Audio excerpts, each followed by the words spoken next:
Guys, mag-real talk lang tano. Good morning di ay sa tanan. O si Manay Gina ninyo is wala pa natulog. So mag-real talk lang ta. Before ko matulog, charot! Bitaw guys. Kini ba? Kita nga mga Pinay no. Kinsa gud dili gusto og afam. Di ba? Pero dapat be very careful. Kailangan uptik ka. Kailangan kabalo ka maniid sa tao nga imong gikachat. Dili ka magpataka. Kana ganing afam nga mag-istorya mo mangayo siya og picture nga hubot-hubad, red flag na kay na siya. Afam nga makig-video call nga gusto niya naka hubot-hubad ka, red flag na siya kaayo. So ngano man jud nga tuyuan pa man i-block diretso. Pangidaglain kay daghan man diha. So nagkag-scammer, pero at the same time sa dating site daghan po'y mga tarong nga nangita jud pud og kapikas nila sa mga partners nila, or di ba? The same time po sa mga Pilipina, kabalo man jud tangan apoy mga Pilipinang buangon nga sila po nagahimo po sila og love scam, nagahimo po sila nga para makapangwarta lang, di ba? So ana lang, so dapat kita nga mga tarong no, kung nangita man jud kag kana ganing imong kapikas kinabuhi, pangitaa ang tarong nga tao. Sa pag-istorya pa lang, kapila mo, kunyari mag-istorya mo, kapila mo mag-istorya, mailhan naman na ninyo. Mailhan naman na kung buangon siya nga klase nga pagkatao.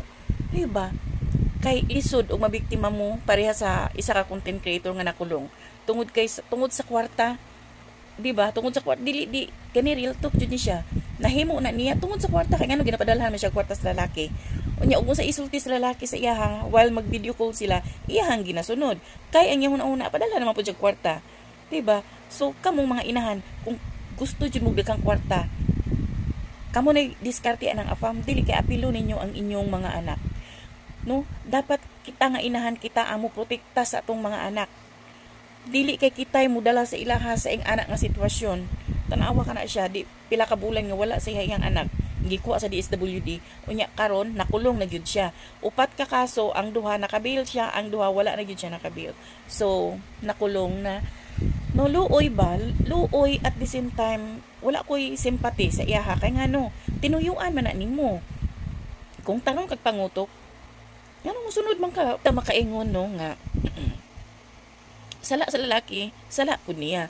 Kung ikaw inahan, kung sa may mahimo sa afam, nga naman siya dito sa layo, naamang ka dili sa Pinas, kung sa may mahimo niya, o dili ka musugot.